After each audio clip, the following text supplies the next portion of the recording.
Today on Discover Wisconsin, we celebrate the vibrant heritage of the Ho-Chunk Nation. Join us for a special episode as we explore powerful stories of tradition, resilience, and cultural perseverance from the people of the Ho-Chunk Nation, the people of the Big Voice. Hello and welcome to Discover Wisconsin.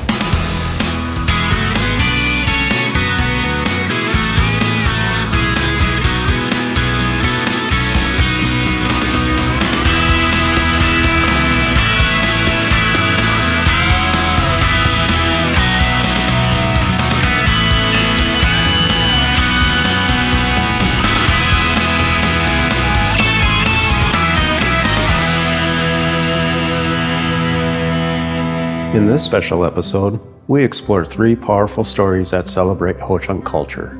First, we visit Chef Elena, whose work with Bearies is bringing back Indigenous foods while mentoring young Ho-Chunk women. Then we learn about the inspiring efforts to revive the Ho-Chunk language, reconnecting younger generations with their cultural roots. Finally, we uncover the legacy of the Ho-Chunk code talkers, whose bravery and native language played a crucial role in World War II. Together, these stories honor the past, celebrate the present, and inspire the future of the Ho-Chunk people. I'm very proud to say I'm a Ho-Chunk woman, and I am here with all of my imperfections, learning along the way. Every time I say it, it's empowering. I was the first wild berry. I was the first one that really needed healing, that really needed to come back to my community. We suffer a lot.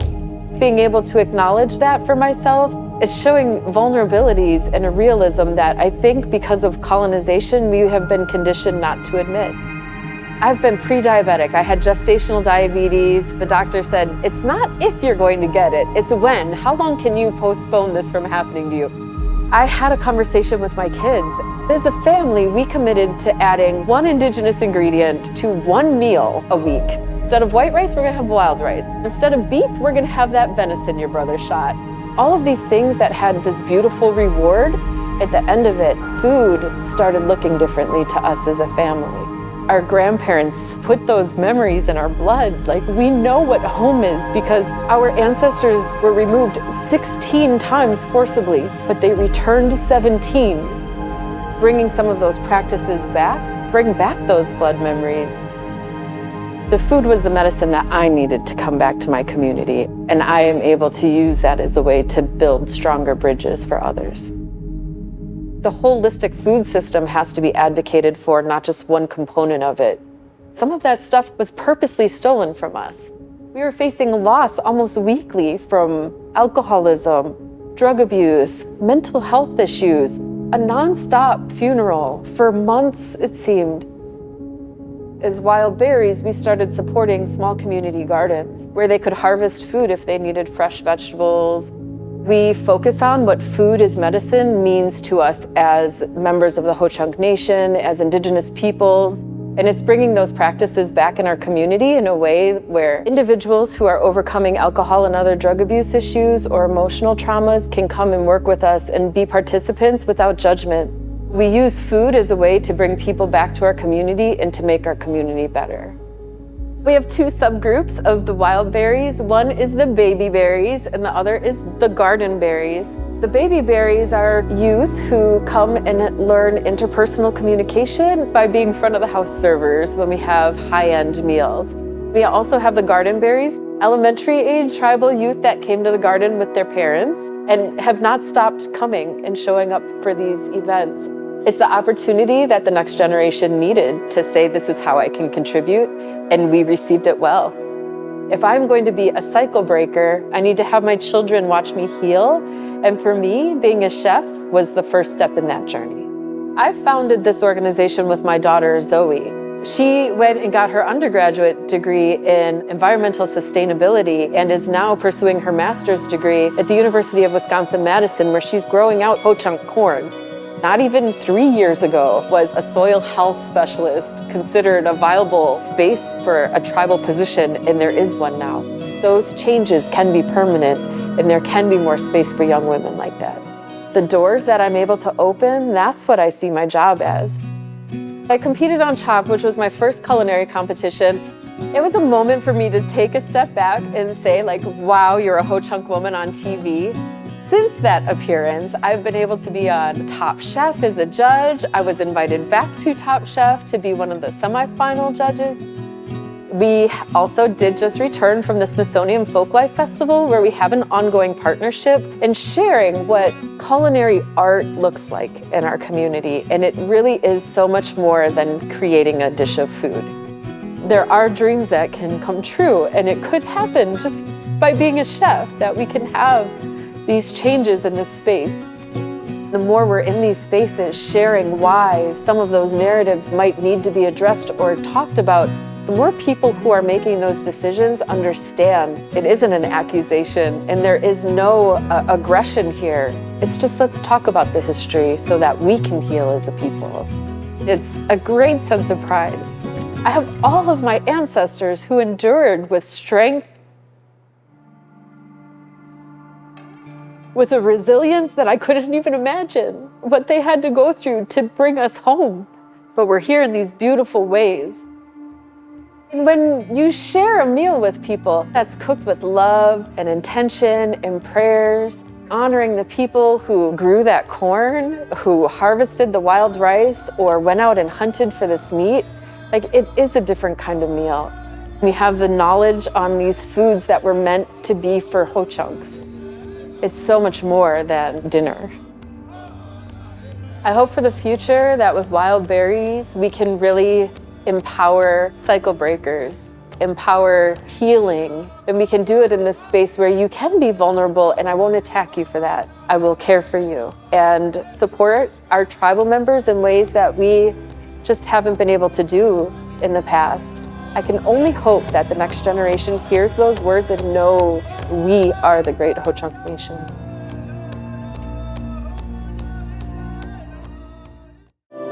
Language is the heartbeat of a culture. In our second story, we explore the Ho-Chunk Nation's inspiring efforts to revive and teach their native language, reconnecting the younger generation to their identity and heritage. How can I call myself a Ho-Chunk person if I don't know who I am as a Ho-Chunk person? For me, being that last young adult, it was really important for me to come to the high school and help those other kids. Being here in the high school, it's my hope to provide that language knowledge for them and provide them whatever cultural knowledge I can and whatever cultural knowledge is appropriate for my role. Throughout the history with the United States and Native Americans, they've always tried to assimilate Native Americans, remove them from their ancestral homes. They would take the children and put them in these boarding schools, and so they were forced to speak English and punished for speaking their native tongue, for us specifically Ho-Chunk. Essentially, this traumatized these kids from wanting to speak their language, from wanting to teach their kids. And so their kids growing up, they might have taught them some language at home, but when they got to that school age, they're like, okay, you need to start learning how to speak English. You need to fit in. I grew up hearing the language. It was around me all of the time. It wasn't spoken to me or with me enough. Like my dad and his siblings and my grandmother, they would use Ho-Chunk amongst each other, but then they didn't really speak to us kids in Ho-Chunk. Ho-Chunk wasn't our first language. I think a lot of people of my generation grew up feeling as though Ho-Chunk wasn't our language necessarily. It's where we came from, but it wasn't necessarily ours personally. And so that's something that we need to change. Someone had said something to me from a different tribe. How is it that you're Ho-Chunk or you're Native and you don't know your language? And that was like, wow. I think it was in 1992, we were realizing that, hey, these next generation of kids that are coming up, they're not speaking the language. We need to do something about this.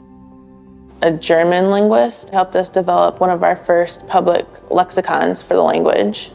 A younger person partnered with an elder first language speaker, and they learned the language from them together. And from that Master Apprentice program is where we started developing different programs to teach the community to get in the high schools and to actually make it an accredited course. I can learn my language and still get that credit. It's that whole other aspect of reconnection, even if they're not realizing it. So the high school program is actually one of our longest lasting programs. We have 5 public schools in Wisconsin that are part of our high school program.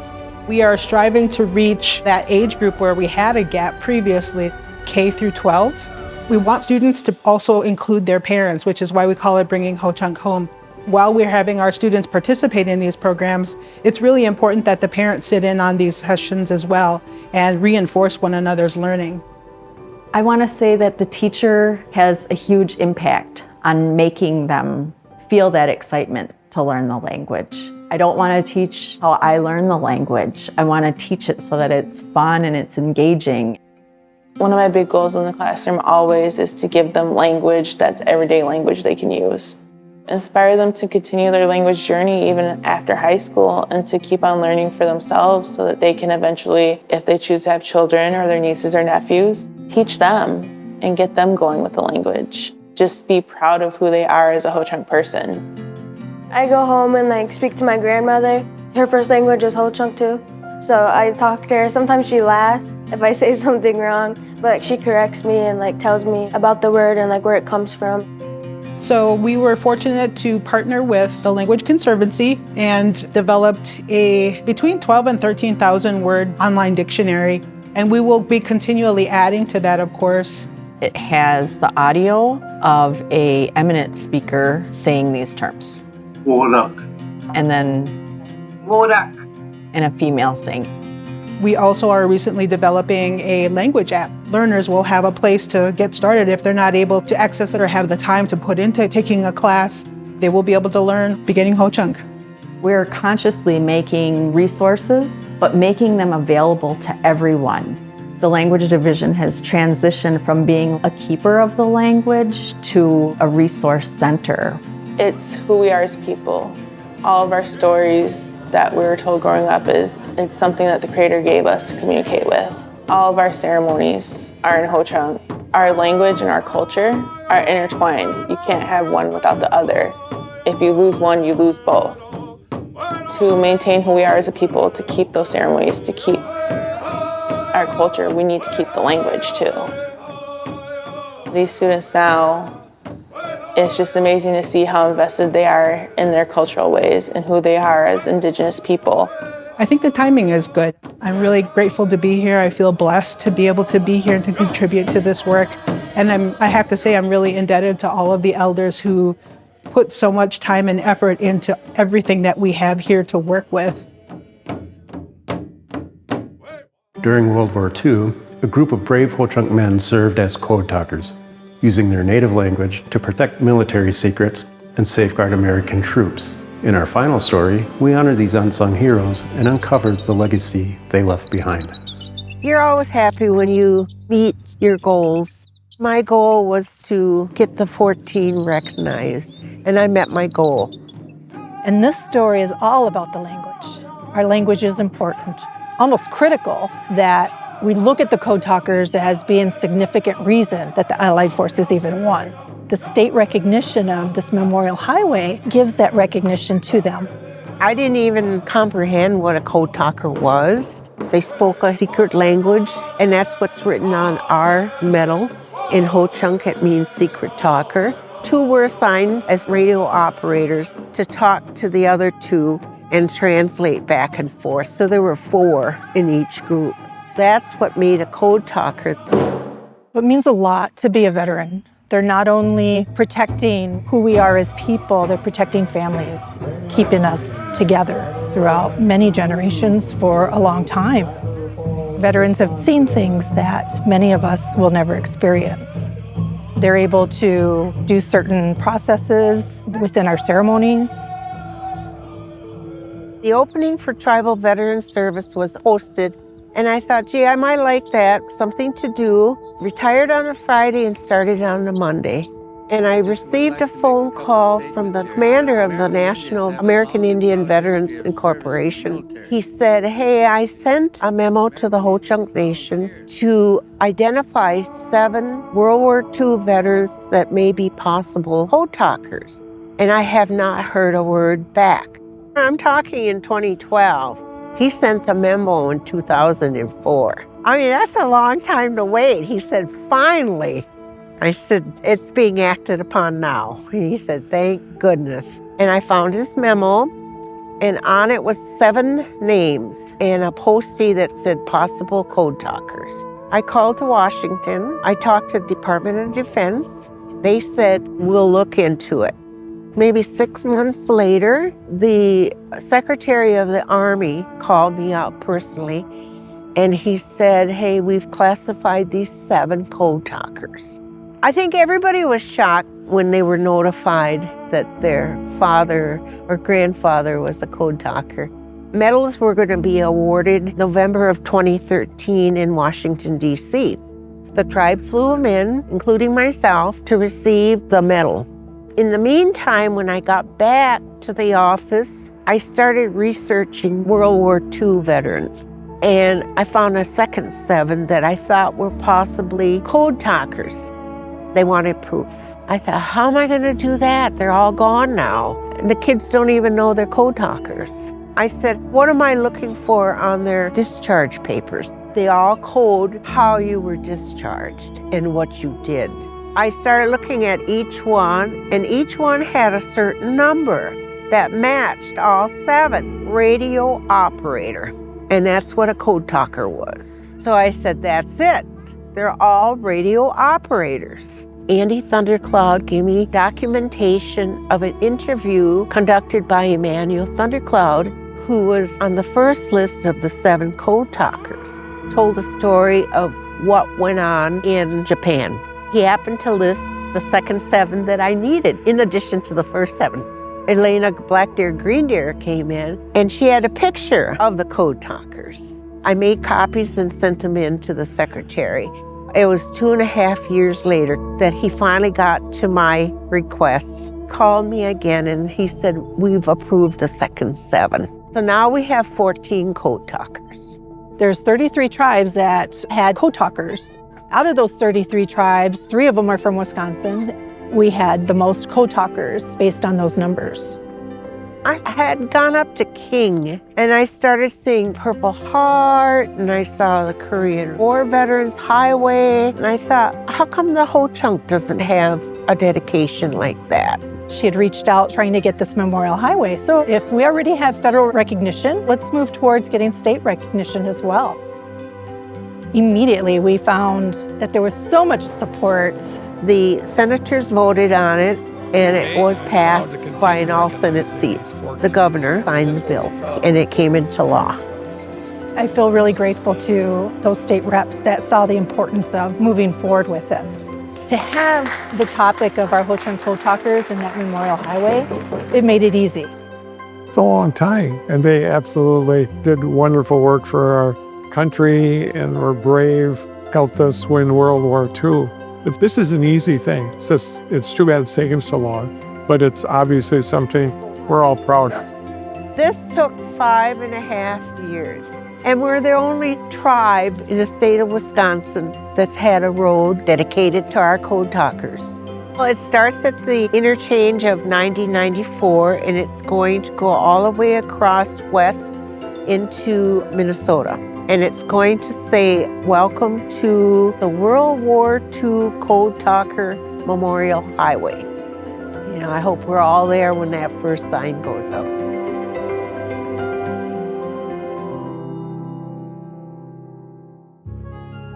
Through food, language, and heroism, the Ho-Chunk Nation's legacy continues to thrive, inspiring generations to come. Their stories remind us of the importance of preserving tradition, honoring history, and embracing the future. Thank you for joining us on this special journey of Discover Wisconsin.